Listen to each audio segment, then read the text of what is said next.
कैसे द्वार तुम्हारे आऊं, मेरी चादर ओढ़ के कैसे।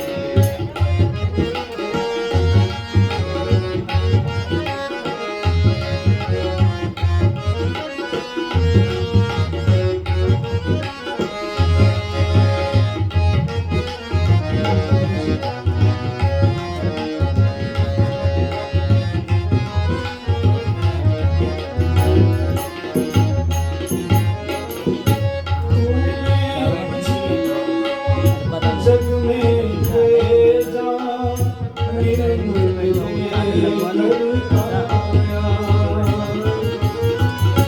आकर के संसार में मैंने इसको दाग लगाया।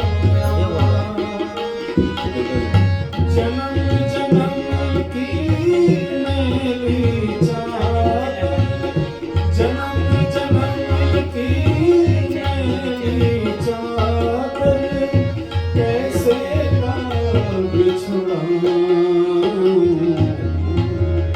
मेरी चादर ओढ़ के कैसे द्वार तुम्हारे आऊं, मेरी चादर ओढ़ के कैसे।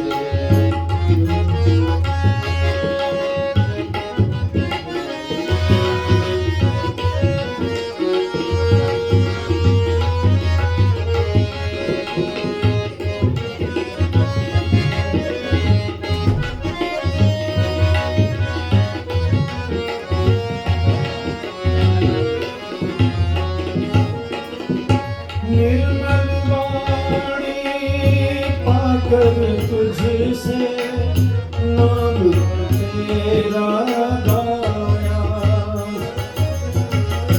मैंने मूंग कर हे परमेश्वर कभी न तुझको ध्याया।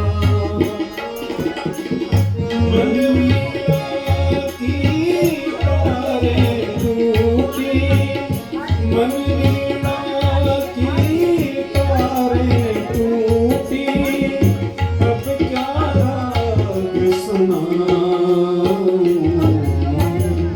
मेरी चादर ओढ़ के कैसे द्वार तुम्हारे आऊं, मेरी चादर ओढ़ के कैसे।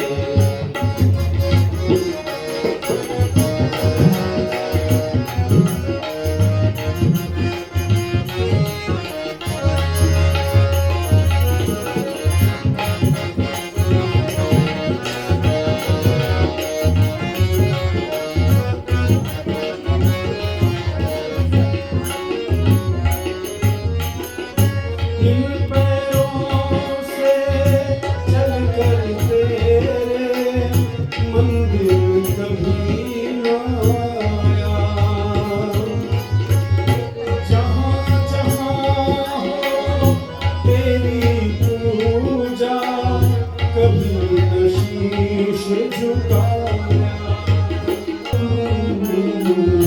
मेरी चादर ओढ़ के कैसे द्वार तुम्हारे आऊं, हे पावन परमेश्वर मेरे, मन ही मन शर्माऊं, मेरी चादर ओढ़ के कैसे द्वार तुम्हारे आऊं, मेरी चादर ओढ़ के कैसे, मेरी चादर ओढ़ के कैसे, मेरी चादर ओढ़ के कैसे। एक भजन और की कथा रख रहे हैं। 5:15 तक शुरू कर दूँगा।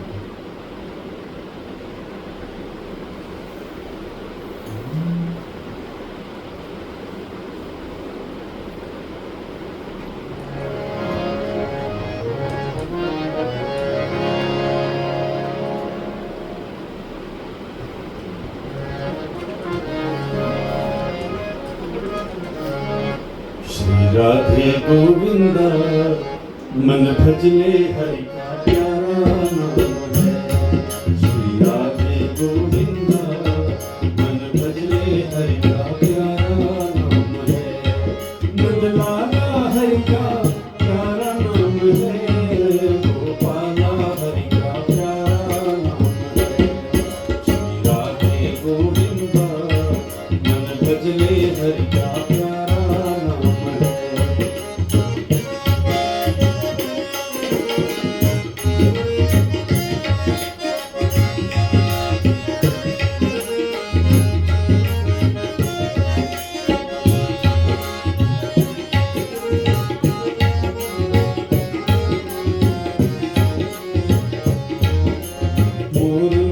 सिर जल बनमाला केसर तिलक लगाए। केसर तिलक लगाए। मोर मुकुट सिर जल बनमाला केसर तिलक लगाए। केसर तिलक लगाए। वृंदावन की कुंज में सबको नाच जाए। वृंदावन की कुंज में सबको नाच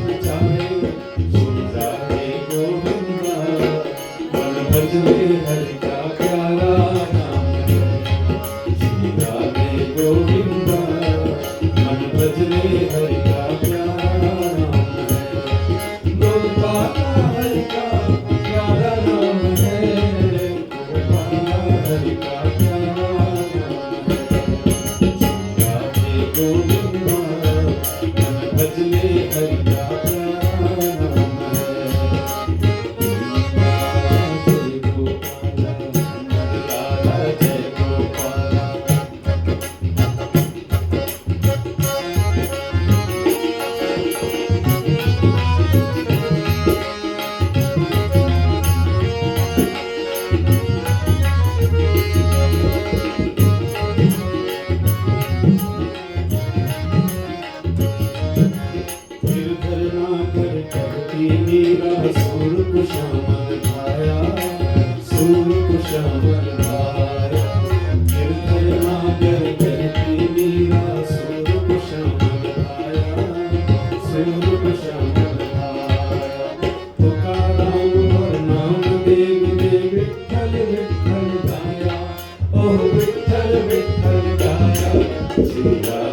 हाँ गाते हैं जजमान को बिल्कुल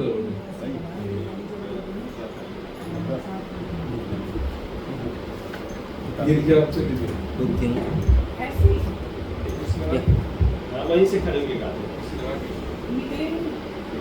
निकाल के खड़े हो गाते ऐसे नहीं पहुंचेगा कौन सा नहीं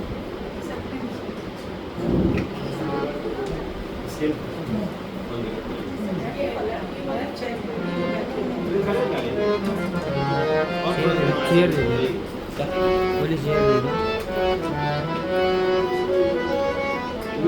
उधर बैठने के लिए क्या तुमको ये तो दूसरा ले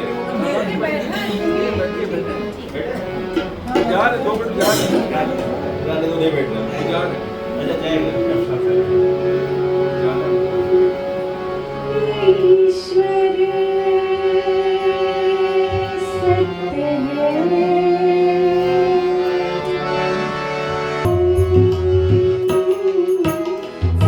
सत्यं शिवं सुन्दरं सत्यं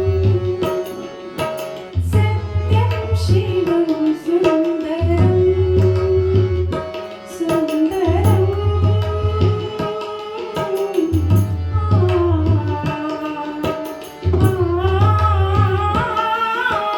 सत्यं शिवं सुन्दरं सत्यं शिवं सुन्दरं सुन्दरं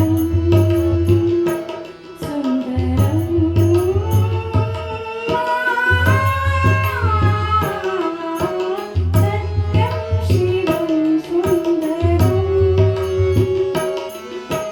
सत्यं शिवं सुन्दरं सत्यं शिवं सुन्दरम्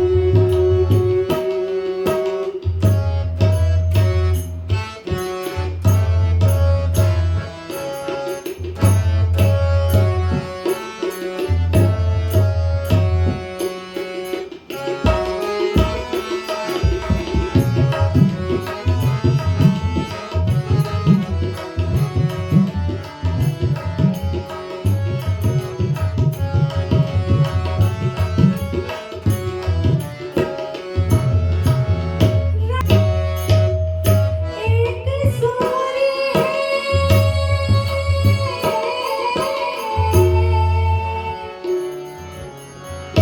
एक सूर्य एक गगन है एक ही धरती माता दया करो प्रभु एक बने सब दया करो प्रभु एक बने सबका एक से नाता राधा मोहन शरणं सत्यं शिवं सुन्दरं सत्यं शिवं सुन्दरं ईश्वर सत्य है सत्य ही शिव है शिव ही सुंदर है सत्यं शिवं सुन्दरं सत्यं शिवं सुन्दरं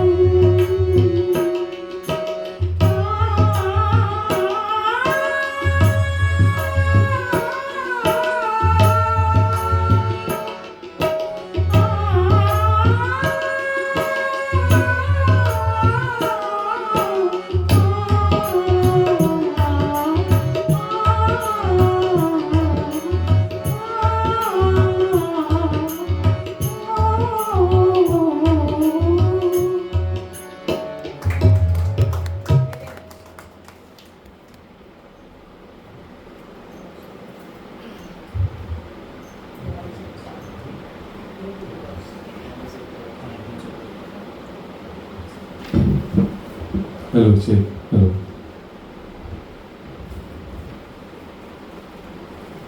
पेज नंबर 1।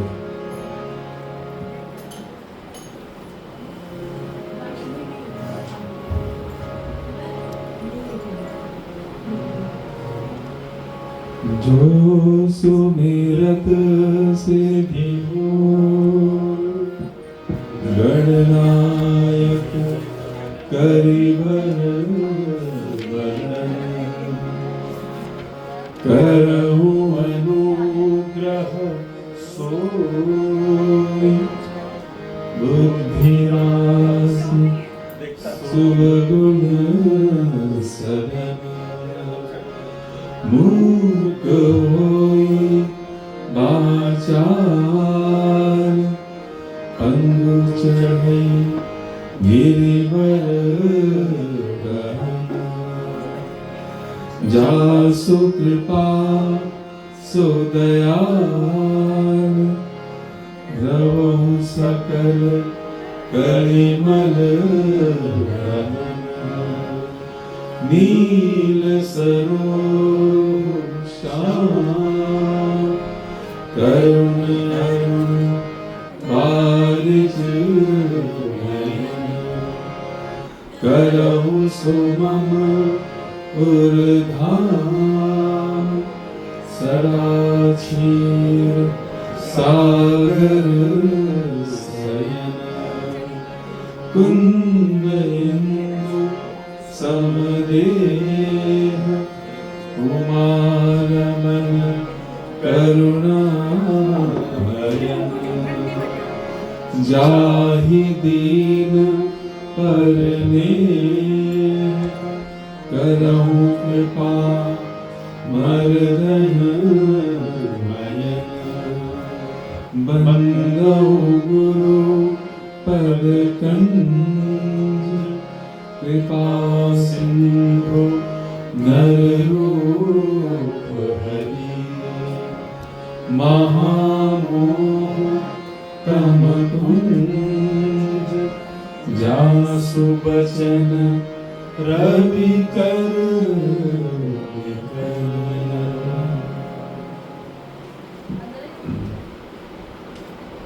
Page number 35।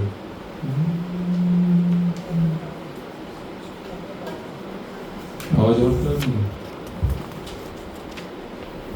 नहीं प्रयास करिए। हे गोविंद 35।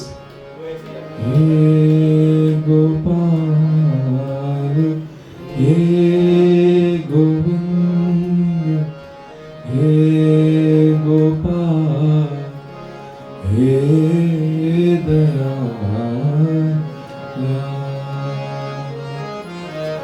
हे गोविंद हे गोपाल हे गोविंद हे गोपाल हे दयाल सखे प्राणनाथ अनाथ सखे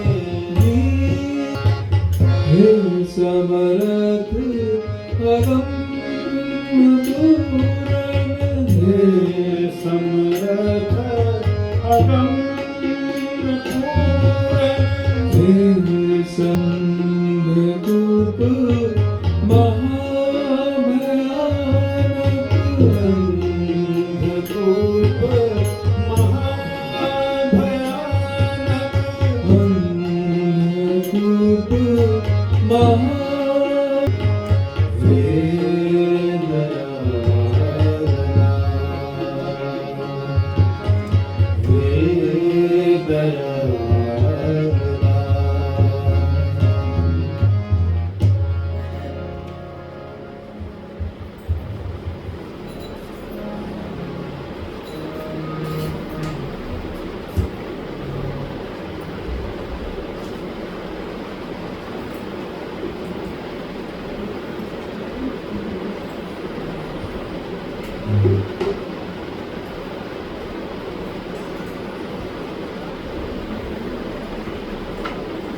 आज श्रीमद् भागवत जी की कथा श्रृंखला यहाँ आरंभ होने आ रही है। भागवत जी कथा तो वैसे 7 दिन की है, 7 दिन का ही नियम है भागवत जी का, लेकिन 7 दिन की कथा जो होती है भागवत की वो 56 घंटे की होती है। जो पहले संत होते थे, जो पहले कथावाचक होते थे, जहां पर भी जाते थे तो 7 दिन कथा करते थे, लेकिन कथा 2 भाग में होती थी। 4 घंटा सुबह होती थी और 4 घंटा सायंकाल होती थी। अब इतना समय किसी के पास नहीं है कि आप 8 घंटे कथा सुने, और 8 घंटे कथा नहीं सुन पाने के कारण जो आज के कथावाचक हैं वो 2 से 3 घंटे कथा करते हैं, और 7 दिन में कथा कैसे खत्म करें, तो कुछ उसमें से भाग ले लेते हैं कथा का, और उस भाग को 7 दिन में खत्म कर सकते हैं।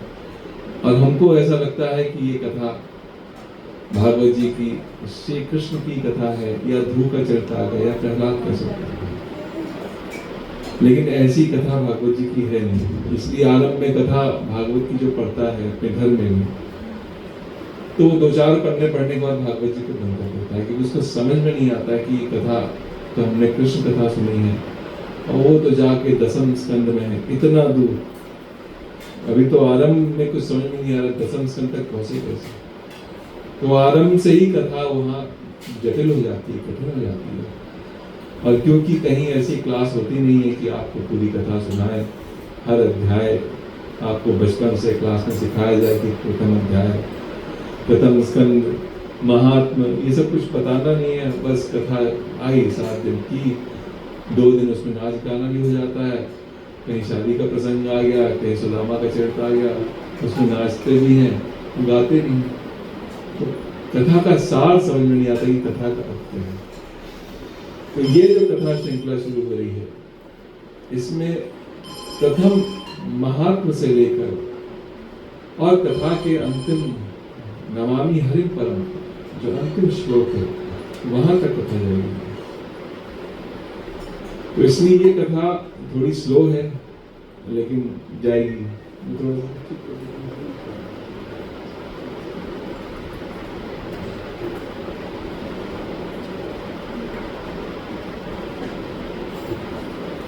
तो जहां तक जाएगी कथा, वो प्रथम स्कंद से लेके आखिरी 12वें स्कंद तक चलेगी। भागवत जी में 18,000 श्लोक है, और ये कथा जो है ये परम हंसों की संहिता है। परम हंस मतलब जो परम ज्ञानी थे। परम ज्ञानी किस चीज में? जिन्होंने भगवान को पाने का रास्ता निकाला, इसलिए उनको यहाँ पर परम हंस कहते हैं, परम ज्ञानी कहते हैं, क्योंकि उन्होंने यहाँ पर भगवान तक पहुंचने का एक मार्ग प्रकट किया। जो मार्ग छुपा हुआ था, जो मार्ग हमको नहीं मिलता, जो हमको लगता है कि भगवान है ही नहीं तो मिले कहाँ से। तो ऐसे विषम परिस्थिति में उन्होंने जो मार्ग निकाले अपने द्वारा, जैसे प्रहलाद जी ने अपने को कितना, पिताजी के द्वारा कितना कष्ट झेला। कोई और होता तो शायद प्राण ही चले गए होते। अगर भगवान की कृपा प्रहलाद पे ना होती तो क्या वो ईश्वर को प्राप्त कर सकते थे? नहीं कर सकते। ध्रुव ने जंगल में जाके, वन में जाकर इतनी कठिन तपस्या की कि जल का त्याग कर दिया, अंत में वायु का त्याग कर दिया, और उसका त्याग करने के बाद तब भगवान कहीं जाकर प्रकट हुए। तो एक मार्ग उन्होंने भी ऐसा प्रकट किया कि ऐसा करने पर भी भगवान प्रकट होते हैं। भगवान ऋषभ देव ने तो मुंह में पत्थर रख लिए थे कि हम किसी से बात ही नहीं करेंगे, कोई वार्ता ही नहीं करेंगे किसी से।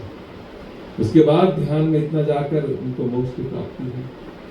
तो सब लोगों ने यहाँ जिन जिन्होंने जैसे जैसे भक्तों ने हरि को प्राप्त किया, उन सब का संग्रह है श्रीमद् भागवत जी। ऐसा नहीं केवल कृष्ण कथा है, 12वां स्कंद तक इतनी कथाएं हैं, अलग अलग लोगों की, अलग अलग जीवों की, अलग अलग मनुष्यों की, कैसे हरि को प्राप्त किया।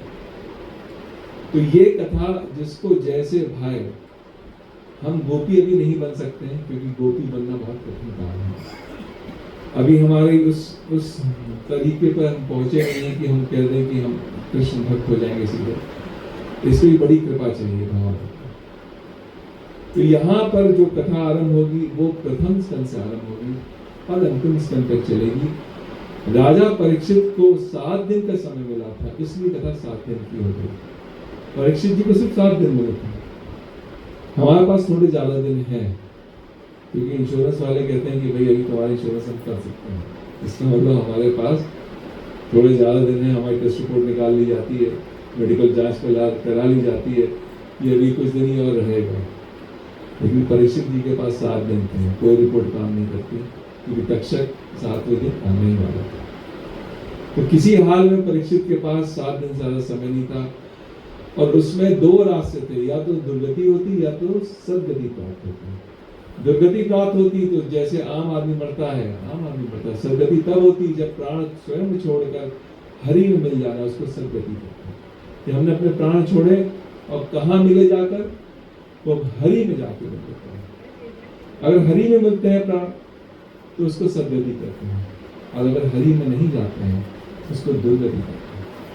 फिर तो भटकेगा, मन भटकेगा, शरीर भटकेगा, आत्मा भटकेगी, उसको दुर्गति कहते हैं। कई जन्म हो गए, कई हो गए।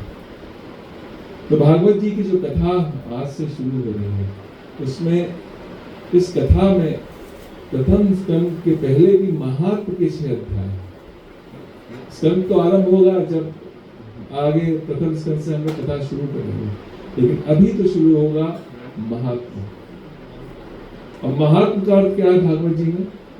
महात्म का अर्थ होता है इंपॉर्टेंस। जैसे कोई भी एक पुस्तक के आगे प्रीफेस लिखा होता है, इंट्रोडक्शन लिखा होता है, वैसे भागवत जी के आगे भी 6 अध्याय का महात्म लिखा है।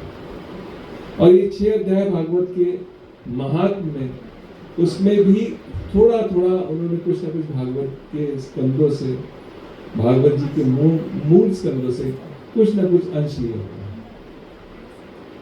तो जिसको आरंभ में प्रीफेस कहते हैं, इंट्रोडक्शन कहते हैं, उसको भागवत जी में महात्म कहते हैं। ये भागवत जी क्यों है, किस कारण से? इसमें मुख्य भगवान कौन से हैं भागवत जी में? इसकी रचना किसने की है भागवत जी की? इसकी रचना में कौन सहायक हुए हैं? अभी तो ये भागवत जी का आज पहले दिन का केवल एक भागवत जी का मुख्य प्रीफेस महात्म की चर्चा है। इसमें कौन मुख्य वार्ता किसके किसके बीच हुई है? क्योंकि हमारे यहाँ कोई आदेश नहीं है सीधे कि नहीं आपको करना पड़ेगा। हमारे यहाँ एक आदेश है कि समझ लो, समझ आए तो करो, नहीं समझना तो मत करो। अच्छा, ये मार्ग नहीं समझ में आता तो ये मार्ग कर लो, ये नहीं समझ में आता तो ये कर लो। जो मार्ग जिसको समझ में आए वो अपने अपने मार्ग को चुन लेगा। मेरी तरह मत करो कि कोई अगर सुखदेव जैसा वैरागी हो गया तो आप कल सोचे कि नहीं हम भी सुखदेव जैसे वैरागी हो जाए, हो नहीं पाएंगे। आपको जो मार्ग भागवत जी में अलग अलग पंथ के मार्ग बने हैं, किसी एक में अपने को सेट कर लीजिए कि मुझे तो फ्लैट में रहना है, मुझे तो घर में रहना है, मुझे तो घर पे ही काम करना है। तो घर के काम करते करते हमको क्या हरि की प्राप्ति हो सकती है, उस पर हमको विचार करना है। और अगर ये मेरे लिए यही काम है तो हम क्यों ना हरि की प्राप्ति करें। आरंभ में बहुत कठिनाई आएगी, आरंभ में आपका मन बहुत विचार होगा, आरंभ में आपको लगेगा कि हरि से अच्छा तो यूट्यूब देखते रहो। कौन हरि के चक्कर में पड़े, मिलना मिलाना है नहीं, यूट्यूब खोलो, जो आ रहे सीरियल वो देखो। और कौन सा आता है इंडियन आइडल आता, कौन सा आता है सरगम, भैया कौन अच्छा अच्छा गाना गा रहा है, कितने अच्छे सुर लगा रहा है, उसको सुनो। लेकिन फिर कहीं मन करे कि ये सुर सुनने में भी ऊब रहा हूँ, विचार हो रहा है, तो हरि की ओर थोड़ा सा बढ़ जाए। ये सुर सुनते सुनते मैं बहुत बोर हो गया हूँ, कुछ समझ में नहीं आया, सुर सुनने में इतनी बोरियत कैसे बढ़ी मुझे।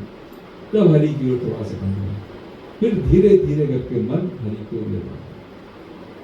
7 दिन की कथा में सुखदेव जी को परीक्षित का मन ही पकड़ के बैठना था, शरीर नहीं पकड़ना था उनको एक ही चीज पकड़नी थी कि सुखदेव परीक्षित को कथा सुनाते वक्त एक चीज का ध्यान दे रहे थे, इसका मन न भटक जाए कि हरि के इतने करीब आ चुका है, निकट आ चुका है, अब फिर कहीं ना मन भटक जाए। इसलिए आरंभ में परीक्षा करने के लिए इंद्र चला आता है, भागवत जी में कथा होती है, इंद्र चला आता आरंभ में परीक्षा करने। तो आज भागवत जी का जो आरंभ होगा वो महात्म से शुरू होगा, प्रथम अध्याय से शुरू होगा। 2-3 अध्याय लेके चलेंगे, क्योंकि 350 335-36 अध्याय की कथा है। तो जितनी अध्याय हम ले सकेंगे एक बार में उतने अध्याय लेंगे, फिर धीरे धीरे करके आगे पता बढ़ाएंगे।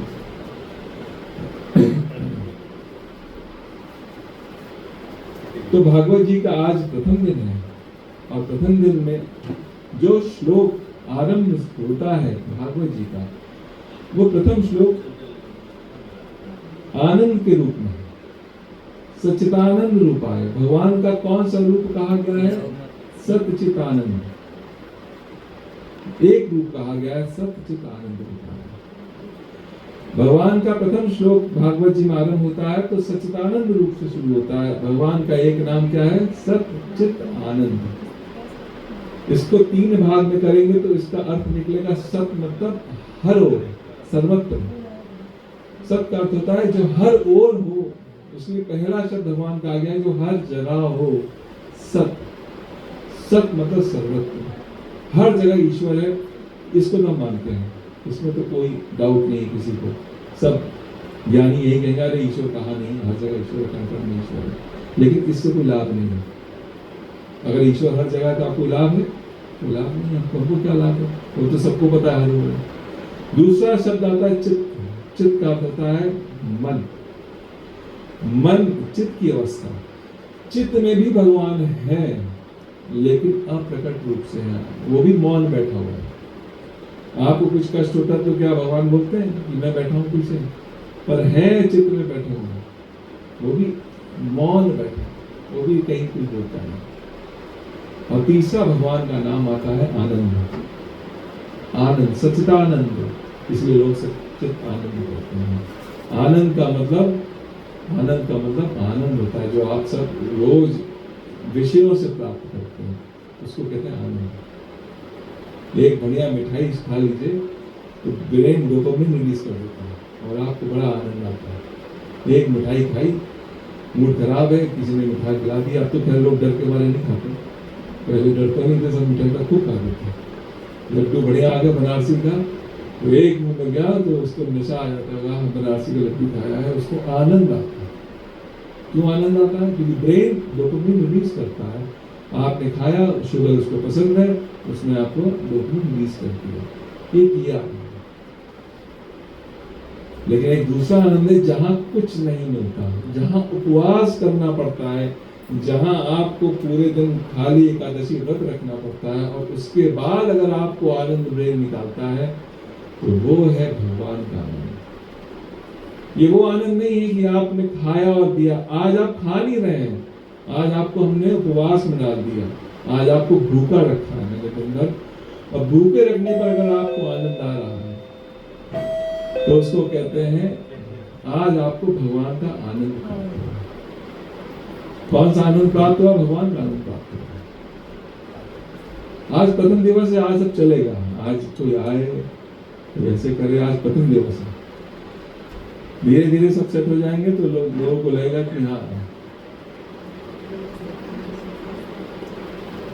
अगली बार से इतनी मिठाई नहीं आएगी, सब लोग मिठाई नहीं लाएंगे। आज पहला दिन है, मिठाई आएगी भी तो यहाँ से जाएगी भी, सबको पैक होगा। लेकिन आगे धीरे धीरे करके ये मिठाई का सिस्टम खत्म हो गया। तो सच्चिदानंद भगवान का एक रूप है, सच्चिदानंद रूपाय। इसलिए भागवत में कौन सा नाम दे दिया? पहला प्रथम श्लोक कर दिया सच्चिदानंद रूपाय। भगवान का नाम है, रूप है ये सच्चिदानंद रूपाय। विश्वोत्पत्ति आदि है तो अब इस रूप ने क्या किया? विश्व की उत्पत्ति की। सच्चिदानंद रूपाय विश्वोत्पत्ति आदि है तो विश्व की उत्पत्ति करना, विश्व का पालन करना और विश्व का ही संहार करना। विश्वोत्पत्ति आदि है तो ताप त्रय विनाशाय। तीन तरह का ताप हमारे जीवन में, तीन तरह के दुख आते हैं। कौन से दुख आते हैं? एक तो शरीर का दुख है, वो तो सबसे ज्यादा दुख देता है। शरीर का दुख आया तो सब गया, सब मन हिल गया। और अगर दूसरा ताप कौन सा है? मन का, आध्यात्मिक ताप। आपको मन का बहुत ताप मिलता है, दिन भर मन वैसे ही डाउन हो गया तो वो भी आपको दुख दे रहा है।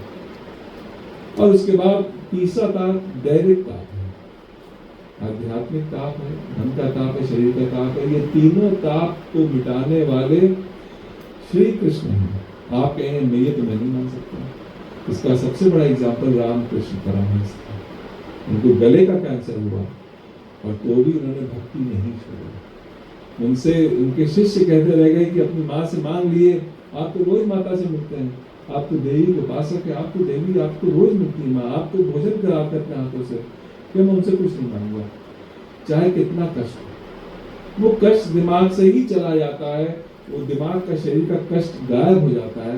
ताप तय विनाशाय, तीनों के तापों का विनाश करने वाले, इसलिए श्री कृष्णाय वयम नमः भागवत जी का पहला श्लोक है। इसलिए मैं श्री कृष्ण को वयम, मैं नमन करता हूँ, मैं वंदन करता हूँ, क्योंकि तीन ताप को नाश करने वाले, ताप त्रय विनाशाय श्री कृष्णाय वयम नमः। इसलिए भागवत जी का ये प्रथम श्लोक आरंभ हो गया। प्रथम श्लोक आरंभ यहीं से हुआ है, ताप त्रय विनाशाय श्री कृष्णाय वयम नमः, भागवत जी का श्लोक। दूसरा, आपको अभी कहा था कि आनंद जो नाम है भगवान का, ये कहां से प्रकट हुआ? ये तैत्तिरीय उपनिषद से प्रकट हुआ। ये आनंद, दो आनंद जो अभी आपको भेद बताए हैं, विषय आनंद में और आत्म आनंद में, इन दोनों का स्वरूप बिल्कुल अलग है। हमारा आनंद केवल विषय में ही अटका रहता है। हमारी सोच सुबह से रात तक केवल विषय में ही अटकी रहती, क्योंकि हमारा आनंद ही विषय में फंसा हुआ है। अगर कार आ जाए नहीं तो हमारा आनंद कहाँ अटका है? उसी कार में अटका हुआ है। हमारा मैं कहीं घूमने चले जाऊं तो आनंद कहाँ अटका है? भैया नैनीताल नहीं गया, आनंद कहाँ अटका है? अरे इस साल है नैनीताल नहीं जाता। आनंद कहाँ अटका हुआ है? आनंद का या बच्चों का अच्छा एडमिशन हो जाए। आनंद कहाँ अटका हुआ है? अरे इसकी अच्छी शादी हो जाए। आनंद कहाँ अटका है? हमारा आनंद सिर्फ विषय में अटका हुआ है। तैत्तिरीय उपनिषद को साफ कर देती, ये विषयानंद नहीं है। श्री राम जी का अभिषेक हो रहा था एक दिन पहले, और एक दिन के बाद श्री राम जी को वनवास मिला।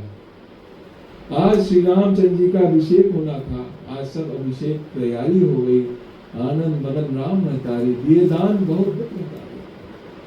सुरत राम अभिषेक सुहा, बाज गहा गहा अवध बजा। हर जगह आनंद ही आनंद था, क्योंकि आज राम जी का अभिषेक, सबको आनंद था। लेकिन वो वहीं पर थे, ना उनको पता है कि मैं मुझे ये आनंद है कि अभिषेक होना आनंद है, कि मेरे वन में जाना आनंद है, क्योंकि दोनों बराबर। और दूसरे दिन कहाँ जाना पड़ा उनको? वन में जाना पड़ा। जो वन में गए तो भी वैसे ही आनंद, और जो यहाँ रहे तो भी वैसे आनंद, क्योंकि उनका आनंद विषय नहीं था। हमारा आनंद केवल विषय है कि ये विषय से ही हमको आनंद मिलता है। सुख हर्ष ही जड़ दुख मिलता है, दो समधरी धीर मन माहे। सुख होने पर हम बहुत हर्षित होते हैं, इतना हर्ष, इतना हर्ष, इतना आनंद, सुखी सुखी हमारे जीवन में। और दुख होने पर क्या होता है? जड़ दुख दिल खाए, बिलक गया, पागल हो गए। थोड़ा सा दुख आया, क्या हुआ? दिल खाए। लेकिन धीर कौन है? दो समधरी धीर, धीरज ज्ञानी परमहंस वही है, तो दोनों में अपने सम रखता है।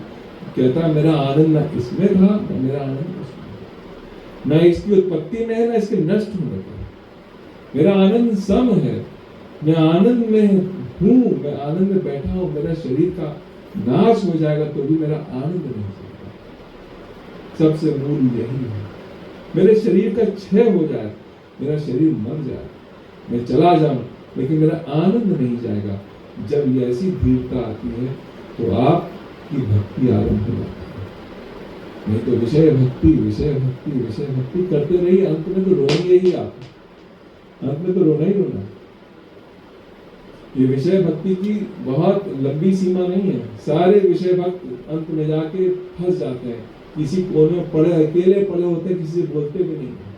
लोनलीनेस है हमारी जिंदगी में, बहुत अकेलापन इसलिए क्योंकि आप आनंद विषयों के साथ जुड़ा था। आपका आनंद विषय के रहित नहीं था। आपने कभी अभ्यास नहीं किया कि विषय के बिना भी आनंद मुझे मिल सकता है। आपने कभी इसके अभ्यास ही नहीं किया कि हम बिना विषय के भी आनंद में रह सकते हैं। इसलिए भागवत जी का प्रथम श्लोक है सच्चिदानंद रूपाय। भगवान का कौन सा रूप है? आनंद, जिसमें कोई विषय नहीं है।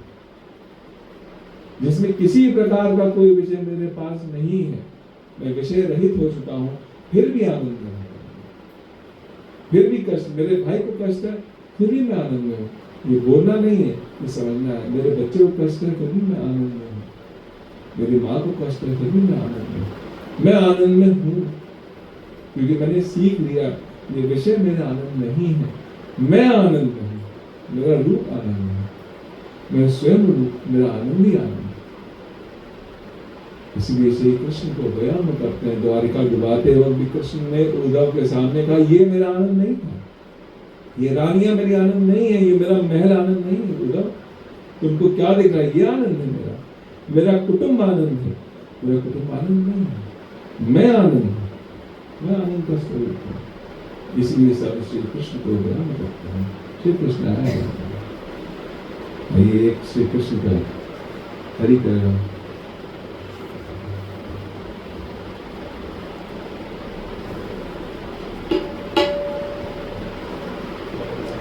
Page number 50।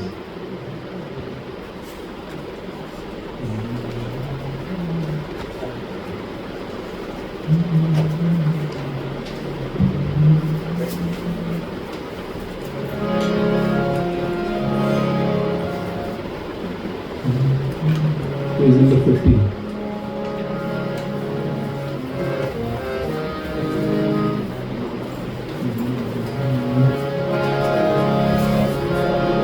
राम नाम दीपक बिना जन मन में अंधेर रहे इसमें मन मन नाम समाये।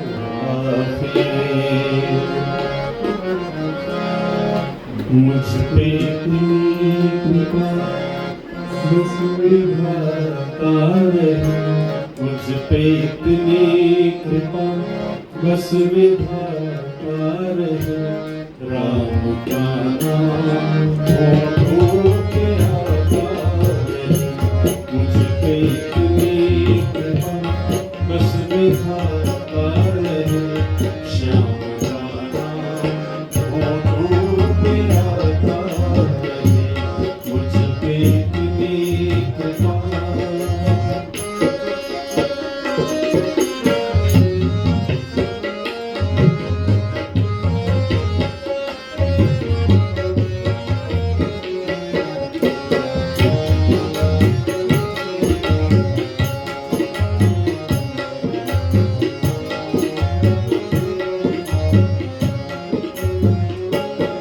भोर से सांझ तक राम का ध्यान हो, हर तरफ राम है बस यही ज्ञान हो। राम राम राम राम राम राम राम राम। भोर से सांझ तक राम का ध्यान हो, हर तरफ राम है बस यही ज्ञान हो। राम को ही हृदय, राम को ही हृदय में बुलाता रहे। राम का नाम होठों पे आता रहे, मुझ पे इतनी कृपा बस विधाता रहे। राम का नाम होठों पे आता रहे।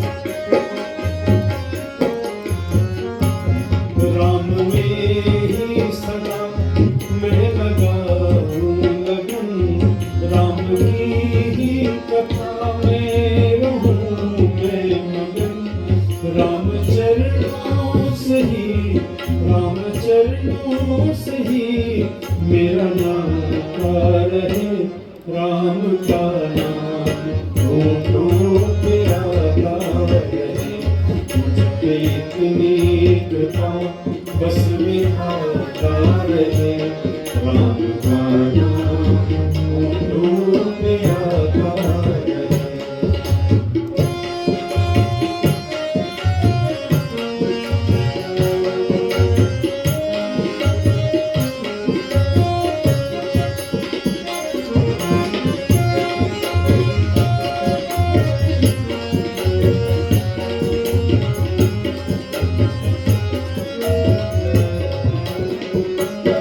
राम को ही रसना पुकारा करे, राम को ही नैना निहारा करे।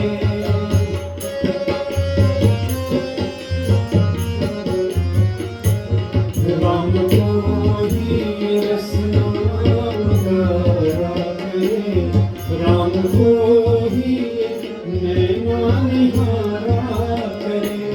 राम के गीत ही, राम के गीत ही कंठ गाता रहे, राम का नाम होठों पे आता रहे।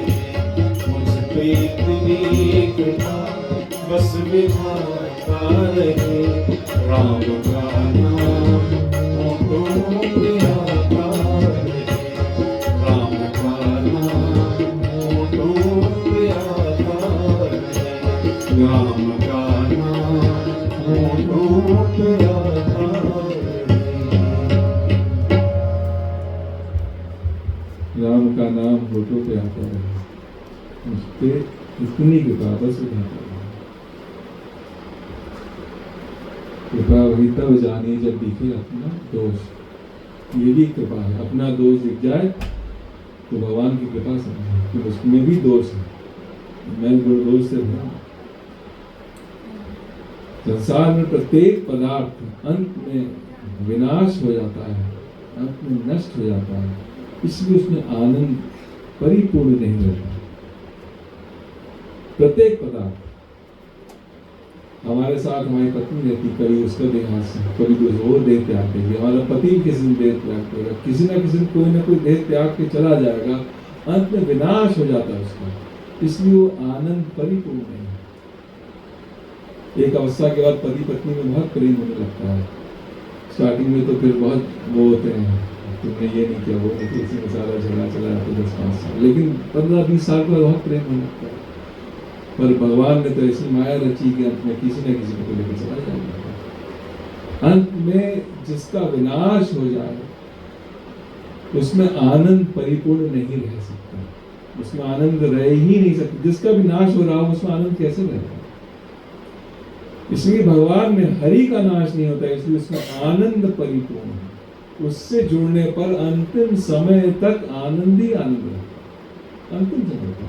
क्योंकि जो विनाश में जिसका परिपूर्ण, जो विनाश जिसका होगा नहीं, तो उसमें आनंद है, और जिसमें आनंद है, जो परिपूर्ण है, उससे हम जोड़ेंगे तो हमको भी आनंद मिलेगा।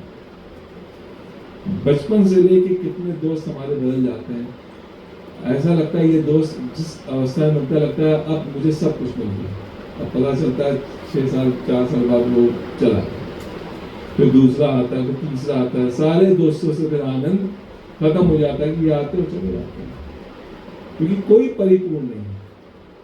लेकिन मीरा ने एक बार कृष्ण को पकड़ लिया, फिर अंतिम दिन तक नहीं छोड़ा। वो परिपूर्ण है, वो समझ गई। और किस आयु में समझी? वो 5 साल में समझ गई।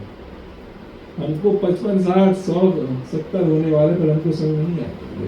वो मीराबाई को 5 वर्ष में समझ आ गया, यही परिपूर्ण है, ये मेरे साथ अंतिम दिन तक रहेगा, अंतिम समय तक रहेगा। और इसलिए द्वारिकाधीश में मीराबाई समा गई, क्योंकि अंतिम समय तक कहा चलो तुम आ जाओ, अब संसार रहने योग्य नहीं रहा, अब मैं यहाँ क्या करूँ? तो श्री कृष्ण ने कहा तुम मेरे पास आओ। कौन ऐसा है जो अंतिम दिन में आपको अपने साथ रख ले, उसका नाश नहीं, कृष्ण का नाश नहीं हुआ, मीरा का नाश हुआ, लेकिन कहाँ गए अंत में? परिपूर्ण में जाके मिल गए। उस संसार का परिपूर्ण जो है वो आपको अंतिम दिन तक आनंद देगा, इसका नाश नहीं, इसका नाश नहीं हो सकता। इसीलिए इतनी लीलाओं की रचना की है कि जो धीरे धीरे भगवान की लीलाओं को समझता है उसको धीरे धीरे आनंद समझ आता है। एक दिन में आपने कथा सुनी और आप में कोई बदलाव होने वाला बिल्कुल नहीं होने वाला। जैसे हैं वैसे ही आप रहेंगे, कोई किसी में बदलाव होने वाला नहीं। मैं कथा करता हूँ इतने दिनों से, तो मेरे में कितना कम बदलाव होता है, तो मैं आप लोग से कैसे अपेक्षा करूँ कि आप लोग से बदल जाएंगे? कोई नहीं बदलेगा। लेकिन अब समझ में आने लगी बात, पहले समझ में नहीं आती थी लेकिन अब समझ में आने लगी है। अब जब थोड़ा सा कष्ट आता है तो तुरंत मैं ब्रेक लगा लेता हूँ, तुरंत भागवत को दिमाग में उसकी बातों को धीरे धीरे घुमाने लगता हूँ, तो मन शांत हो जाता है। तो ये नहीं कि आपने आज कथा सुनी और कल आप लोग बदलाव, बिल्कुल नहीं आने वाला, 1% भी नहीं आएगा। ये रहेगा कि 2 घंटे में आधा घंटा कथा सुनी और 1 घंटा गोविंद भाई के भजन सुने, इसके बाद प्रसाद बढ़िया से आएगा, प्रसाद खाएंगे तो हंसते हुए घर चले जाएंगे, लेकिन बदलाव 1% नहीं है। इसीलिए भागवत की लीलाओं के साथ धीरे धीरे करके जब आदमी लीलाओं को सब सुनने लगता है तब अंतिम समय उसको भी आनंद आने लगता है कि हाँ, यही अंत में कहीं मेरे मन को शांत करता है और दुनिया का किसी चीज ने मुझे शांत नहीं कर पाया।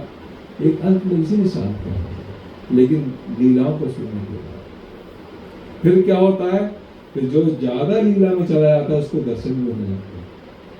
अभी तो रात को ऐसे ऐसे डरावने सपने सब देखते हैं कि सुबह लगता है भगवान सपना ही था। अभी किसी को भगवान के दर्शन नहीं होते, लेकिन फिर धीरे धीरे जो लीलाओं में रहता है उसको स्वप्न में दर्शन शुरू होता है। फिर उसको अपरोक्ष परोक्ष, मतलब ऐसे बैठा है तो कई दर्शन हो गए लेकिन सामने नहीं हो गए। और अंतिम अवस्था क्या है उसकी? अपरोक्ष, बिल्कुल सामने, कृष्ण सामने आके बैठ गए। जैसे एक पिक्चर आई थी संजीव कुमार के साथ, कृष्ण चले आते थे, जब बुलाते थे वो चले आते थे कृष्ण, उसको अपरोक्ष दर्शन हो जाते कृष्ण। अंतिम में कृष्ण के साथ वो समाना चाहते, कृष्ण चले गए थे, फिर अंतिम में उसके साथ, अंत में उसको कृष्ण ही समझ में आया। स्टार्टिंग में कहता था आप बहुत मेरा टाइम वेस्ट करते हैं, रोज चले आते हैं, मेरे पास क्यों आते हैं? ये सब मैंने अपनी मेहनत से कमाया, ये सब मैंने मेहनत से किया है। अंतिम में दवा खाते खाते जब बूढ़ा हो जाता है तब कृष्ण को चाहता है, कृष्ण तो वहां से चले जाते हैं, छोड़।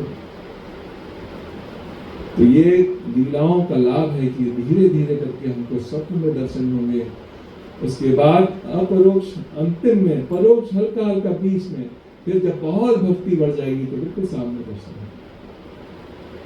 लेकिन अभी यहाँ पे हम लोग में से कोई ऐसा नहीं है जो अभी स्वप्न में भी देखे। किसी को स्वप्न में दिखता है? किसको दिखता है? किसी को नहीं दिखता। तो सोचिए हम लोग कितना, हम लोग बैकवर्ड, कितने पीछे चल रहे हैं, वेरी कितना पीछे चल रहे हैं कि अभी तो दर्शन नहीं। और हम लोग समय कितना बचा है थोड़ी देख लीजिए, किसी का 20 साल बचा है, किसी का 15 साल, किसी के 30 साल, इतना कम समय बचा है। उसके बाद भी प्रयास 0/0। दर्शन होने हैं, कृष्ण ने लीलाएं इसलिए की है कि इन लीलाओं पर चिंतन करो।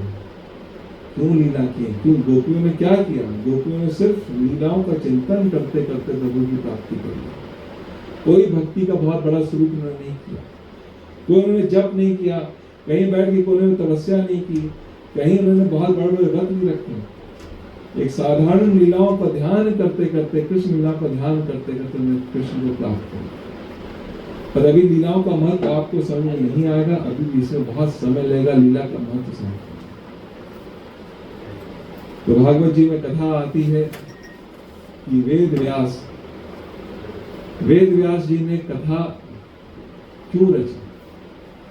अब भागवत जी में एक नियम आ रहा है, एक उसका एक छोटा सा भाग आ रहा है कि भागवत जी में कि रचनाकार कौन है। तो भागवत जी के रचनाकार वेद व्यास जी हैं। ये तो आप लोग को पता ही होगा। वेद तो नाम आपने सुना ही है, 4 वेद। वेदों का पहला वेद तो एक वेद बना था। फिर व्यास जी ने विचार किया इस कलयुग के जीव को का कल्याण हम कैसे करें। एक वेद आप पढ़ नहीं सकते हैं, वेद हम भी नहीं पढ़ सकते हैं, और वेद में जो मंडल है, जो उसके श्लोक हैं, किसी एक में आपको समझ में आएगा कि यहाँ महामृत्युंजय जाप एक श्लोक में लिखा हुआ है, लेकिन एक महामृत्युंजय जाप को पढ़ने के लिए आपको 1000 श्लोक पहले पढ़ने पड़ेंगे। उसके मंडल को सहायक बनाने के लिए, एक श्लोक को सहायक बनाने के लिए इतने 1000 श्लोक होते हैं। हम लोग तो एक श्लोक नहीं पढ़ पाते, 1000 श्लोक कहाँ से पढ़ लेंगे। द्वापर का अंत आ रहा था, सतयुग जा चुका था, त्रेता जा चुका था, श्री कृष्ण जा चुके थे।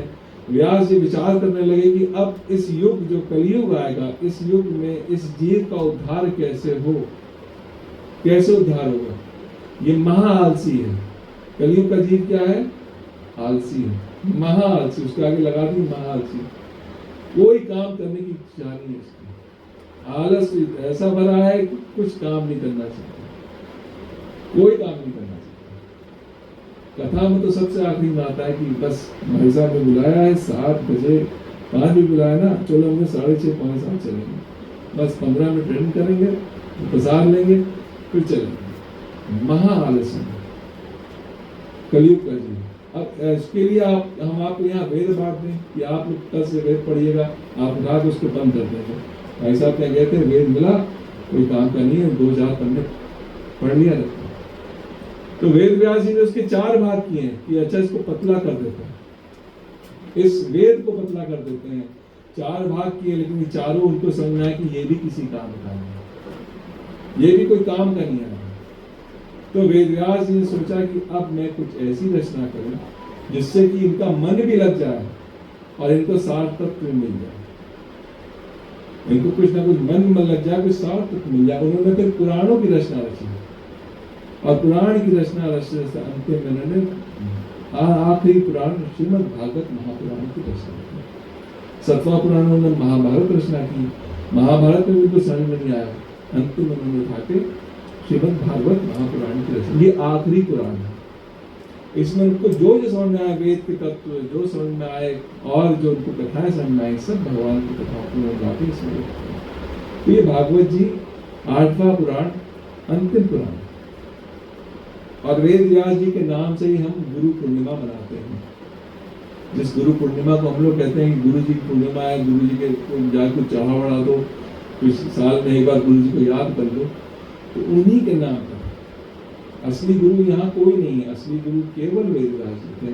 उन्होंने ये सारी परंपरा बनाई, सारे वेदों की रचना रची। फिर जिस गुरु ने उसमें थोड़ा पढ़ा और बोला, 300-400 उसके भक्त हो गए, तो उसकी लगे पूजा करता, लेकिन उसका कोई ज्ञान नहीं है, उस गुरु के पास कोई ज्ञान नहीं। वो पढ़ता है और बोलता है, तो आप लोग उधर चले जाते हैं, महाराज एक गुरु जी आजकल आए हुए हैं, बड़े अच्छा कथा करते हैं, बड़ा अच्छा बोलते हैं, उनको गुरु मान के आपने उनकी पूजा आरंभ कर दी।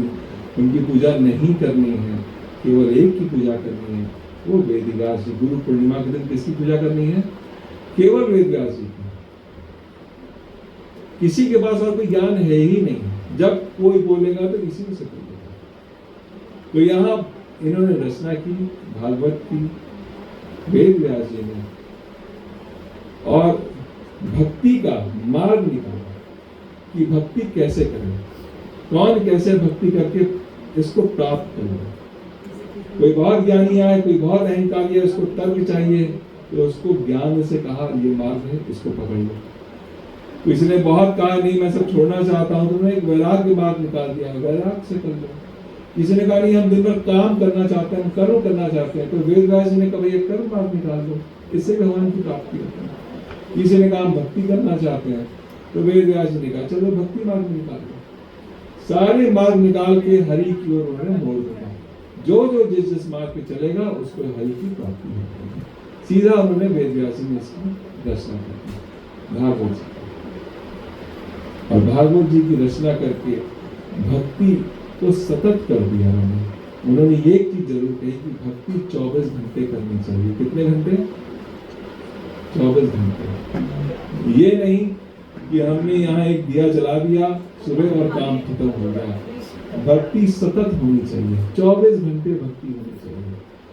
भक्ति का कोई समय नहीं है कि हमने अभी की और कल नहीं करेंगे, हम रात को करेंगे, आप रात को कर दीजिए, अब मैं पढ़ता हूँ भागवत जी, तो मैं तो ज़्यादातर तो मैं अपने पलंग पे बैठ के पढ़ता हूँ, और रात के 11 बज जाते हैं, मैं उसको आराम से पढ़ता हूँ, उसको बंद कर देता हूँ, अलग से। तो कोई टाइम नहीं है कि नहीं भक्ति का टाइम सुबह 6 बजे करें। जब आप उठें आपकी भक्ति आरंभ हो जानी चाहिए, तब आपको लाभ मिलेगा। तब आपको जब कष्ट आएगा तो आपकी भक्ति आपको सपोर्ट करेगी, आपको निर्भय बनाएगी, आपका डर निकाल देगी। जो आप छोटी छोटी बातों में डर जाते हैं, आपके यहाँ दर्द होने लगता है, ये क्या होगा, ये क्या होगा, ये क्या होगा, फिर भक्ति वहाँ आपको सपोर्ट करती है। हाँ, तुम्हें कुछ नहीं होगा, मैं हूँ यहाँ पर, मैं हूँ। आवाज अंदर से आने लगती है, मैं हूँ, मैं देखूंगा। तुम भक्ति करो बस। प्रहलाद के समय सब कुछ, इतना कष्ट आने पर कौन देख रहा है? भगवान देख रहे हैं, हरि देख रहे हैं। ध्रुव के समय कौन देख रहा है? हरि देख रहे हैं। हर वक्त हरि देख रहे हैं कि नहीं। हरि ऐसा नहीं कि पहले दिन जब ध्रुव निकले घर से छोड़कर कि मैं वन में जाऊंगा, वन में जंगली जानवर शेर कुछ मुझे खा जाएंगे, तो माँ ने कहा तुम्हारे साथ भगवान है, तुम क्यों डर रहे हो? 5 साल का ध्रुव, उसको माँ ने भेज दिया वन के अंदर, तुम भक्ति करो बस। तुम भक्ति करोगे, वहां रक्षा करने वाला भगवान है तुम्हारी, वन में भी रक्षा करेगा। तुम क्यों परेशान हो रहे हो? 5 साल का बच्चा, बालक जो एक बाहर जानवर को देखकर डर जाए, उसको आप जंगल में भेज रहे हैं कि जाके भक्ति कर लीजिए। लेकिन माँ को यह विश्वास था कि भक्ति में इतनी ताकत है, इसकी सब ओर से रक्षा करेगी, हर ओर से रक्षा करेगी। बस इसको, इसमें भक्ति आ जाए, भक्ति करना शुरू कर देगी। अगर ये भक्ति शुरू कर देगा, इसको हर ओर से निर्भय हो जाए। मैं कई बार कहता हूँ अपनी कथाओं में, कोई अपने बच्चे को भक्त नहीं बनाना चाहता, वो पूरा जीवन उसको डरपोक बनाए रखता है। हर जगह डर, हर जगह डर, अंत में वो डरा ही रहता। 50 साल के लोग हर चीज में डरता रहता है, ये नहीं करेंगे, पर भक्ति नहीं कराएगा। 5 साल से उसको भक्ति कराते तो वो कहता नहीं, मम्मी मेरे साथ मेरा ईश्वर है, मम्मी हनुमान जी मेरे साथ रहते हैं। अगर वो ऐसा बोलने लगे, आप में बल आ जाए कि मेरा बच्चा कैसे बोलता है, ये कह रहा है कि मम्मी मेरा हनुमान जी है। आपने सुना किसी अपने बच्चों को ऐसा बोलता हो कि मेरे पास हनुमान जी है? क्योंकि हमने उसको भक्ति सिखाई नहीं। वो कैसे बोले कि हनुमान जी मेरे साथ है? नहीं बेटा ये मत करो, नहीं बेटा, उसको भक्ति नहीं दी। प्रथम भक्ति संतन कर सकते, दूसरी गति मम कथा कर सकते। पहली ही भक्ति है कि पहला बच्चे को संग का संग करा दो कि उसको भक्ति आरंभ हो जाए। कम से कम भक्ति के 2 पैर चढ़ तो जाए।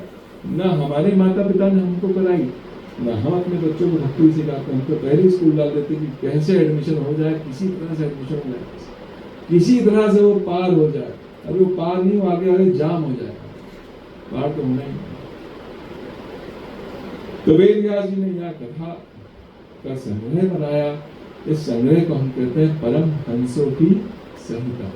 परम हंस की संहिता, परम ज्ञानियों के द्वारा हरि को प्राप्त करने की जो मार्ग प्रकट किए हैं, उसको कहते हैं परम हंसों की संहिता। एक कीर्तन लेके चले फिर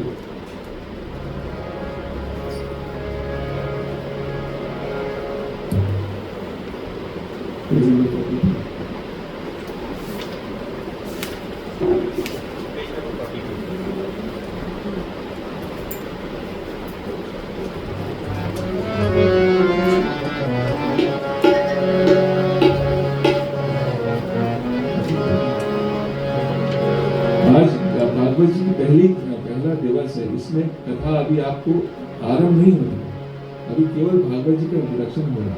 जो नए आए मैं इनको भागवत कह रहा हूँ, अभी सिर्फ इंट्रोडक्शन हो रहा भागवत जी का।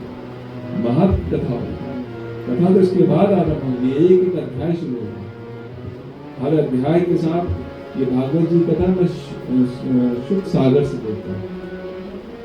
आप चाहे एक पुस्तक खरीद लीजिएगा, एक सास खरीद लीजिएगा, गीता प्रेस का शुक सागर, उसी में से प्रथम अध्याय से जैसे शुरू होती है उसे कथा, वैसे ही कथा कराना। और सब लोग साथ में मिलकर गा रहे हैं। तराना में और सरगम में सब जोर जोर से गाते हैं, यहाँ भी उतनी जोर से गाएं। ये हरि का नाम है और जो लिखा है वही सब लिखा है, सबके लिए वही है, तो जोर से गाएं। जैसे हमारे इनकी आवाज थोड़ी कम है। राम का गुणगान करिए गुणगान करिए गुणगान करिए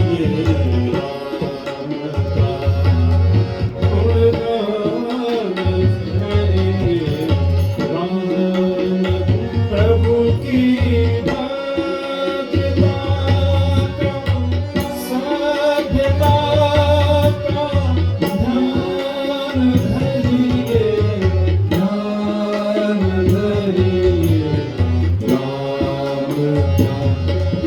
गुणगान करिए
उमा कहूँ मैं अनुभव सब हरि भजन जगत सब भगवान शंकर महादेव उमा से कह रहे हैं सब हरि भजन। ये मेरा अनुभव है उमा पार्वती, ये मेरा अनुभव, सब हरि भजन जगत सब सत्य है। हरि भजन ही सत्य है और ये सब जगत ये सब सत्य है। हरि भक्ति जिनके हृदय न हो सब समान पे जीव जग। हरे हरे कृष्ण कृष्ण कृष्ण कृष्ण कृष्ण। गोपियां सिर्फ कृष्ण कृष्ण कृष्ण कृष्ण बोलती, सुबह उठती ब्रह्म मुहूर्त में उठती कृष्ण बोलती, गायों को लगाती, दूध दुहती, नित्य क्रिया करती, नंद बाबा के घर की परिक्रमा करती, सिर्फ कृष्ण कृष्ण कृष्ण कृष्ण कृष्ण। बात भी करती आपस में तो भी मन में कृष्ण चलता रहता है, मन में सिर्फ कृष्ण चलता है। कोई उन्होंने बहुत तगड़ी भक्ति नहीं, ऐसी भक्ति नहीं की जैसी कोई हठ योगी करता है, कोई ऐसी भक्ति नहीं। सिर्फ कृष्ण कृष्ण कृष्ण, कोई हठ योग नहीं किया। किसी प्रकार का योग किसी से दीक्षा तक नहीं ली, किसी गुरु तक नहीं बनाया। भक्ति के लिए उन्होंने गुरु नहीं ढूंढा कि नहीं कोई गुरु मिल जाए मुझे, कोई भक्ति सिखा दे।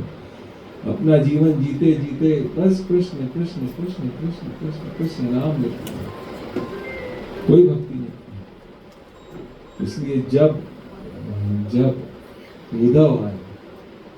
उद्धव आए तो उन्होंने इनकी भक्ति देखकर, इनके कृष्ण दर्शन को देखकर, तब उद्धव ने कहा वंदे नंद व्रज स्त्री, तब वंदन करना शुरू किया। पाद रेणु वीक्षण सा, मुझे अपने आप के चरण रज भी मिल जाए तो मेरा भाग का उदय हो जाएगा। यासाम हरि कथोदगीतम गुनाति भुवनत्रयम्, आपका जो गीत है, जो कृष्ण कीर्तन है, जो कृष्ण गीत है, ये तीनों भुवन को पावन कर रहा है। उद्धव कहाँ ये गोपियां, कहाँ उद्धव बृहस्पति का शिष्य, कहाँ उद्धव महाज्ञानी, कहाँ उद्धव जो द्वैत की चर्चा करते हैं, कहाँ उद्धव जो वेद के श्रुतियों का गान करते हैं। वो इन अनपढ़ गवार गोपियों के आगे अपना मस्तक झुका रहे हैं, कह रहे अपनी चरण रज दे दिए मुझे अपनी चरण रज दे दिए। क्यों? क्योंकि आप कृष्ण कृष्ण कह रहे हैं। आपकी भक्ति कैसी? मैं तो ज्ञानी हूं, मुझे पर दर्शन नहीं हो रहा, और आपका कृष्ण, आपका भाव, आपका जो भाव देख रहा हूं, मुझे बस यही लग रहा है कि मुझे आपने चरण रज दे दिया। शायद इससे मेरी बुद्धि में कुछ सुधार हो जाए, कहीं पे दर्शन प्राप्त हो।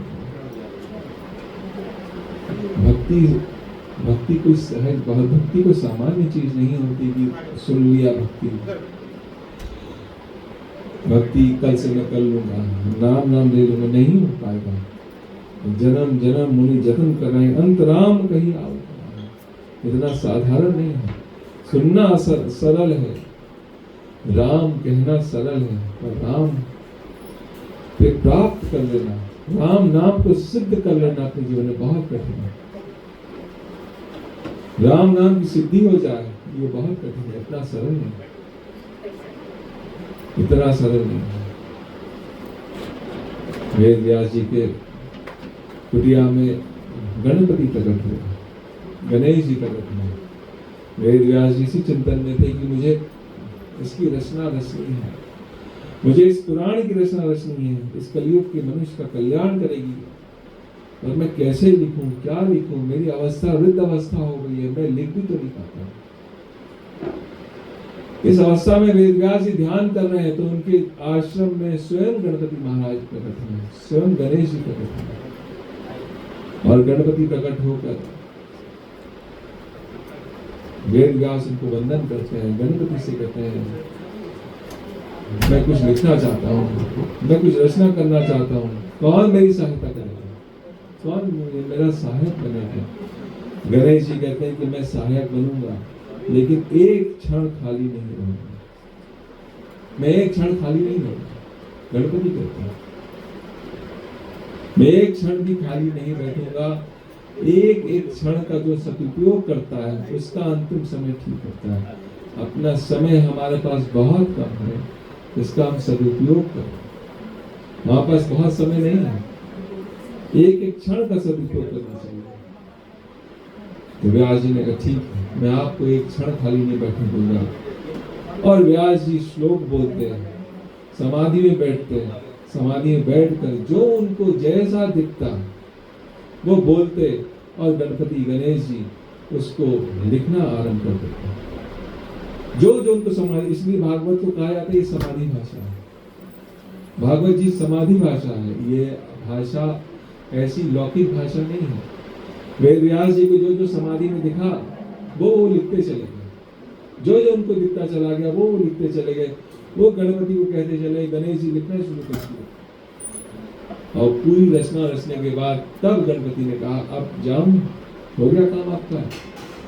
तब व्यास जी ने कहा हाँ प्रभु आप चलिए, आपने मेरा बहुत बड़ा काम कर दिया। इस पुराण की रचना रचते, इस पुराण को लिख दिया, आपने मेरा बहुत बड़ा काम कर दिया। वेद व्यास जी ने पुराण की रचना रच दी। फिर गणपति चले गए तो उन्होंने आरंभ श्री गणेशाय नमः से ही भागवत जी का किया। श्री गणेशाय नमः, गणपति जी का सबसे पहले श्री गणेशाय नमः, श्री सरस्वती नमः, श्री गुरुभ्यो नमः, ओम नमो भगवते वासुदेवाय, श्री कृष्ण शरणम।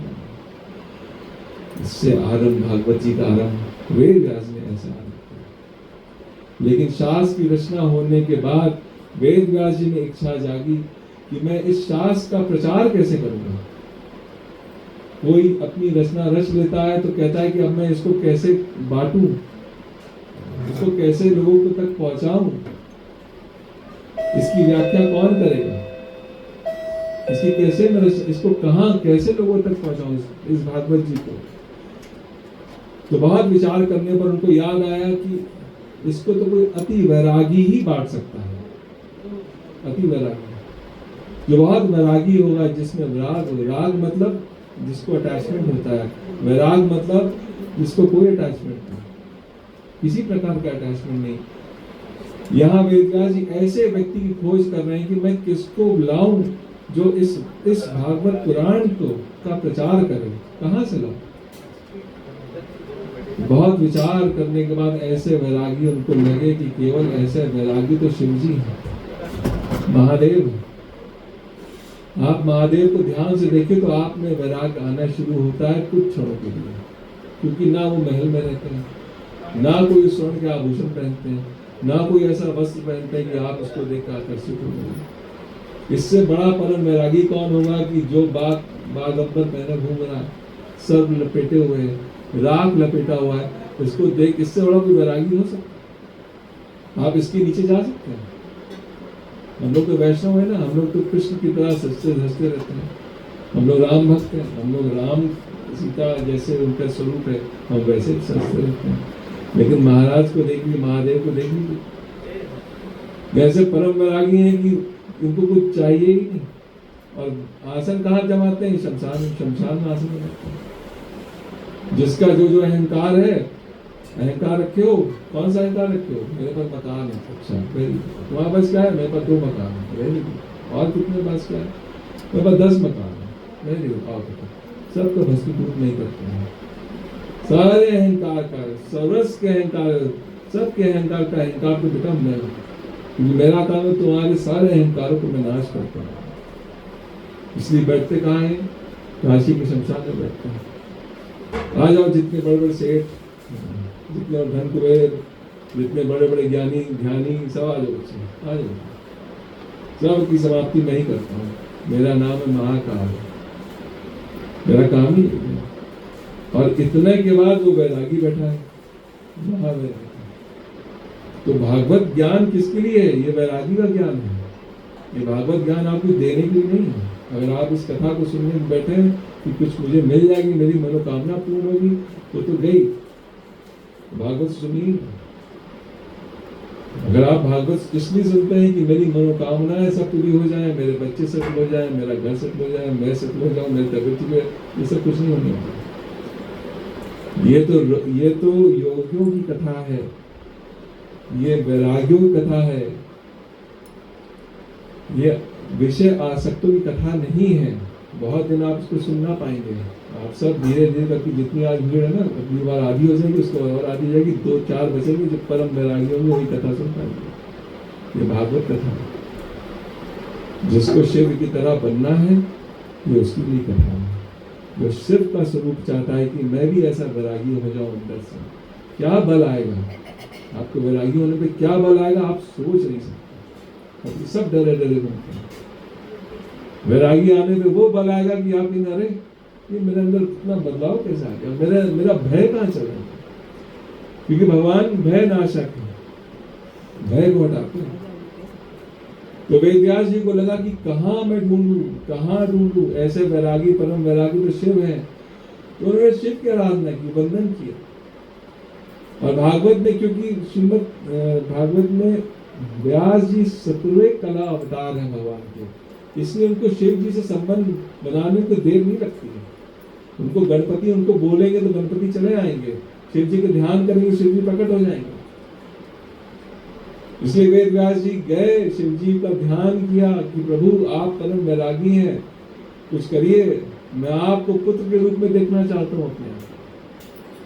अब इस वृद्धावस्था में पुत्र की पुत्रेष्णा जाग गई कि मुझे ऐसा पुत्र मिले जो मेरे इस भागवत को का रहस्य समझाए पहले तो, और रहस्य समझाने के बाद इसका प्रचार कर पाए।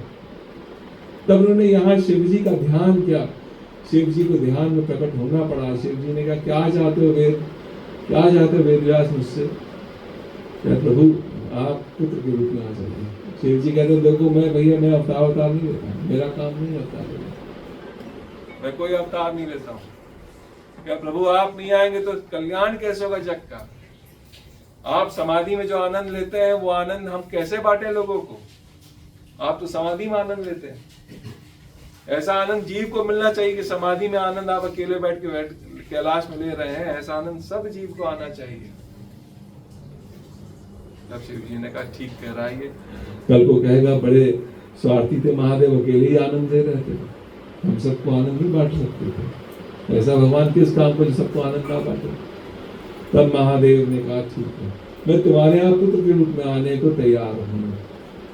और यहाँ रुद्र का अवतार में, महारुद्र का नहीं होता, रुद्र का होता है।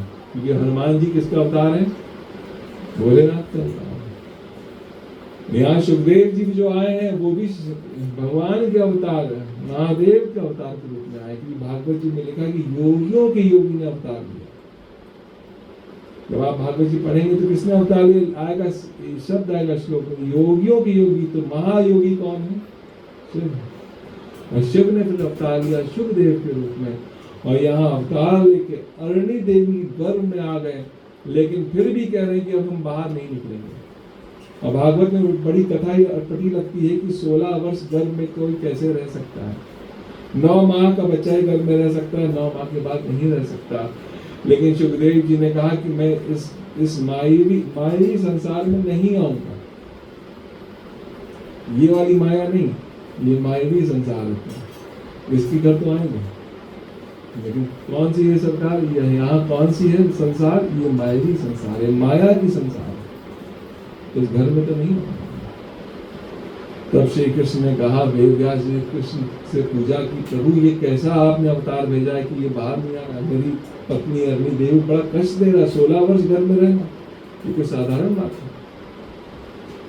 16 वर्ष से घर में मेरी पत्नी को दर्द दे रहा, कष्ट दे रहा, आप कुछ करिए। तब भगवान ने कहा, अरे महादेव मेरी पूरी हर तरह से मैं तुम्हें निश्चिंत करता हूँ कि मेरी माया तुम्हें स्पर्श नहीं करेगी, तुम्हें मेरी माया स्पर्श नहीं करेगी।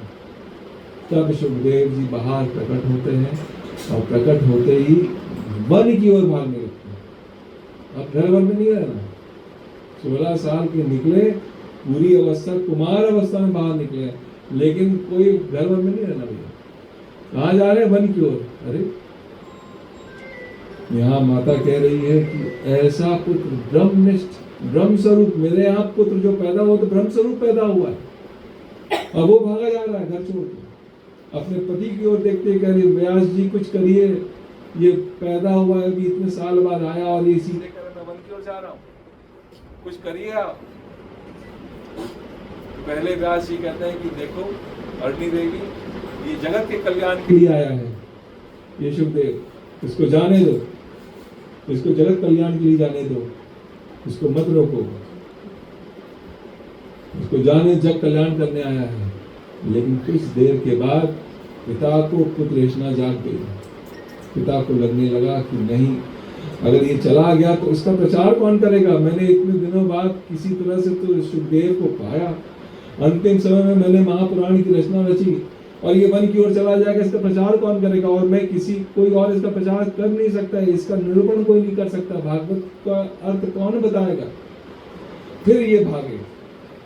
सुखदेव जी अपना आंख बंद करके, उनको कोई भान नहीं कौन किसका पुत्र, कौन किसका बेटा, कोई ना जाने हमारे तुम्हारे कितने जन्म हो चुके हैं, कौन किसका बेटा, कौन किसका पिता, कौन किसकी माता, यहाँ हमारे जन्मों से जन्म होते चले आ रहे हैं। भागवत जी में आता है कि नदी के अंदर जो बालू दो कण चिपके होते हैं, काफी देर तक देखो साफ पानी में तो कण लगता है कि चिपके हुए कण, थोड़ी देर बाद झोंका आता है, एक कण दूसरे कण से अलग होकर तीसरे कण में जाकर मिल जाता है। ऐसे अनंत जन्म हमारे हो चुके हैं। हमारे कण आज यहाँ जुड़ते हैं, आज ये माता बनती है, कल वो पिता बनता है, कल वो बेटा बनता है, कल वो मानती है, न जाने कितने जन्म हो चुके हैं। सुखदेव जी अपना संसार का भान बोलकर हरि का ध्यान करते भागते चले जा रहे हैं। पेड़ उत्तर दे रहे हैं। भागवत जी में आता है कि व्यास जी पीछे पीछे, बेटा बेटा बेटा बेटा, मैं तुम्हारा लग्न नहीं कराऊंगा, तुम्हारा विवाह नहीं कराऊंगा, रुक जाओ रुक जाओ रुक जाओ। लेकिन सुखदेव जी रुक नहीं रहा, तो उनकी ओर से पेड़ उत्तर देने लगे कि अरे हमको कोई पत्थर मारता है तो हम उसको फल देते हैं, तेरा बच्चा तो जगत कल्याण के लिए जा रहा है, तो क्यों उसको रोक रहा है। हमको तो कोई पत्थर मारता तो भी हम उसे फल देते हैं, तेरा बच्चा तो जगत कल्याण के मत करो।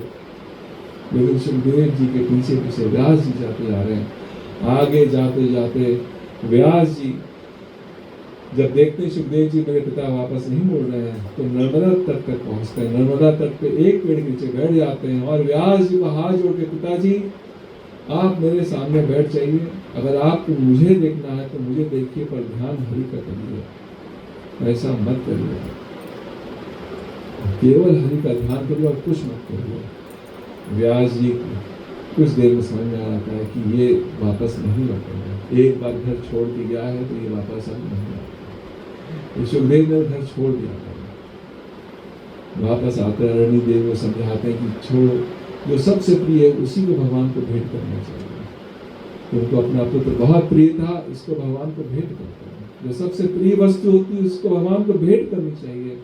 तो मन को शांत रखो, आगे जो होना हरि जाने। सूत जी कहते हैं, ऐसे सर्वहृदय स्वरूप मेरे सदगुरु श्री सुखदेव जी को मैं प्रणाम करके कथा आरंभ करता हूँ। यहाँ सूत जी आ जाते हैं। सूत जी कहते हैं, ऐसे सदगुरु, ऐसे सर्वहृदय स्वरूप मेरे सदगुरु श्री सुखदेव जी के चरणों में वंदन करके कथा आरंभ करता हूँ। भागवत की कथा सूत जी से आरंभ होती है। भागवत कथा सूत जी आरंभ करने आते हैं। और यहाँ एक कथा और आती है, क्योंकि भागवत अभी आप महात्मा की कथा सुन रहे हैं, यहाँ कथा पूरी कथाओं में से थोड़ा थोड़ा भाग आ रहा है। तो यहाँ पर कथा आती है कि सुखदेव जी और परीक्षित के बीच में जब कथा आरंभ हुई तो स्वर्ग से इंद्र पधारा, स्वर्ग से इंद्र पधारा। और स्वर्ग से जब इंद्र पधारा तो वो साथ में अपने अमृत कलश लेके आता है। अमृत कलश को सुखदेव जी के सामने रखता है और प्रणाम करके कहता है कि हे प्रभु, आप ये अमृत परीक्षित को पिला दीजिए, इसको जीवन मिल जाए, क्योंकि इसका जीवन 7 दिन का, इसको जीवन मिल जाए। और हमको कथा अमृत सुना दीजिए, क्योंकि स्वर्ग में तो कोई कथा अमृत होती नहीं है, कोई कथा सुनाता नहीं। तो परीक्षित को पहले आनंद आया कि मुझे अमृत मिल रहा है, मेरे 7 दिन का जीवन जो बचा है वो 7 दिन से बढ़ के न जाने कितना हो जाएगा, मुझे अमृत की प्राप्ति हो रही है। तो यहाँ परीक्षित प्रश्न करते हैं सुखदेव जी से, गुरुदेव ये क्या है, ये अमृत पीऊं, कौन सा अमृत पीऊं, और इस अमृत में और आपकी कथा अमृत में अंतर क्या है। तब सुखदेव उत्तर देते हैं कि ये जो अमृत है ये तुम्हें सुख देगा, लेकिन ये दुख मिश्रित है। ये स्वर्ग के सारे सुख मिलेगा, लेकिन ये दुख मिश्रित है। और जो कथा अमृत है तुम्हें भगवान का ध्यान देगी, सुख के साथ, आनंद के साथ भगवान का ध्यान देगी। तो गुरुदेव कौन सा श्रेष्ठ है? कहें कथा अमृत श्रेष्ठ। इंद्र को अनधिकारी मानकर वापस सुखदेव जी ने भेज दिया कि तुमको अभी अधिकार नहीं कथा सुनने का, तुम वापस जाओ। सुखदेव जी ने इंद्र को कथा नहीं सुनाई क्योंकि आप अधिकारी हैं कि नहीं कथा की, आपको कथा समझ में आएगी कि नहीं आएगी, क्योंकि आप यहाँ बैठे हैं सुनने के लिए कि क्या कितना हमको आनंद आ जाए गानों का, कीर्तन का, भजन का, वो तो एक छोटा सा है। कथा के सूत्र आपको समझ में आ जाए, आपके हृदय में उतर जाए तो आप अधिकारी हो जाएंगे। तो यहाँ वापस कर देते हैं। तो ये कथा आरंभ होती है नैमिषारण्य में। ये कथा भागवती कहाँ होती है? नैमिषारण्य। नैमिषारण्य कहाँ है? यहाँ से 100 किलोमीटर दूर है। नहीं, लखनऊ से 100 किलोमीटर दूर है। 200 किलोमीटर लखनऊ है और वहाँ से 100 किलोमीटर दूर है। उसको चक्र तीर्थ कहते हैं। यहाँ संगम तीर्थ कहते हैं, उसको क्या कहते हैं? चक्र तीर्थ, क्योंकि गोमती नदी नीचे से ही निकली है और चक्र बना हुआ है। चक्र नीचे से ही गोमती नदी नई बिल्कुल शुद्ध निकलती है, पूरे लाखों साल से निकली है और नीचे जमीन से निकलती है। तो वो तीर्थों में बहुत बड़ा तीर्थ है, उसको नैमिषारण्य में कहते हैं। और भागवत जी कथा सूत जी ने वही आरंभ की, वही कथा हमको सब सुनने लगा सूत जी के द्वारा सुन, क्योंकि सूत जी गुरुदेव थे सुखदेव जी। सूत जी कहते हैं जब कथा वो परीक्षित को सुना रहे थे उस वक्त मैं वहां पर उपस्थित था, मैं वहीं पर था। मैंने ये कथा जैसे सुनी है वैसी कथा तुमको शौनक आदि ऋषियों को मैं सुनाऊंगा। आप सबको मैं यही कथा वैसे ही सुनाऊंगा जैसे मैंने कथा सुनी, उसी तरह से मैं इसका श्रवण करूंगा। आइए उत्तर लेते हैं, फिर कथा थोड़ा आगे बढ़ते हैं। 15 मिनट की और कथा रहेगी, क्योंकि 7 बजे के बाद हम लोग को वो करना है। आज पहला दिन था कि हम लोग इतने लोगों को लगता है कि हमारे फ्लैट में इतनी जगह नहीं है, लेकिन आप देखिए कि आपके फ्लैट में जगह है, उससे ज़्यादा आपके हृदय में जगह होनी चाहिए कि इतने लोग आराम से आ जाए। इससे भी ज़्यादा अभी 10-15 लोग आ सकते हैं, क्योंकि आपके हृदय में जगह बनी हुई है, इसलिए आराम से सब करते हैं। और कथा का आपको आनंद धीरे धीरे करके इस पूरी कथा का आनंद प्रथम स्कंद से आरंभ हुआ, आनंद आता है।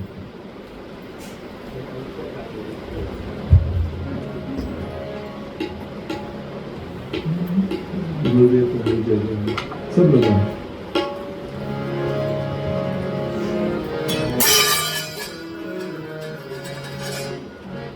पेज 31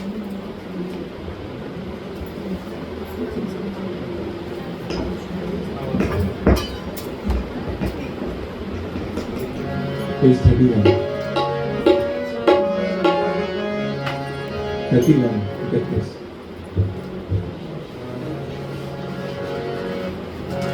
गुरुदेव तुम्हारी जय जय, गुरुदेव तुम्हारी जय जय, गुरुदेव तुम्हारी जय जय, गुरुदेव तुम्हारी जय जय, सद्गुरु तुम्हारी जय जय हो, सद्गुरु तुम्हारी जय जय हो, सद्गुरु तुम्हारी जय जय हो, सद्गुरु तुम्हारी जय जय हो, गुरुदत्त तुम्हारी जय जय हो, गुरुदत्त तुम्हारी जय जय,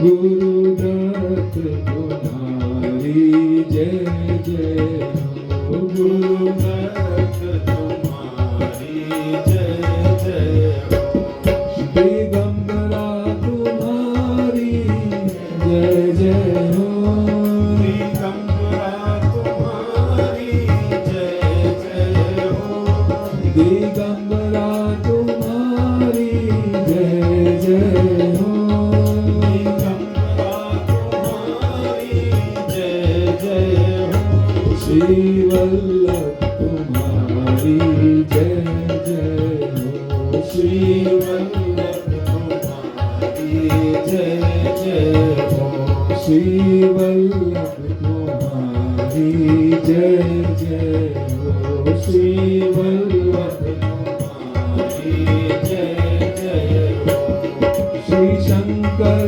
तुम्हारी जय जय हो श्री शंकर तुम्हारी जय जय हो श्री शंकर तुम्हारी जय जय हो श्री शंकर तुम्हारी जय जय हो रामानुज तुम्हारी जय जय हो रामानुज तुम्हारी जय जय हो रामानुज तुम्हारी जय जय हो रामानुज तुम्हारी जय जय मध्वाचार्य तुम्हारी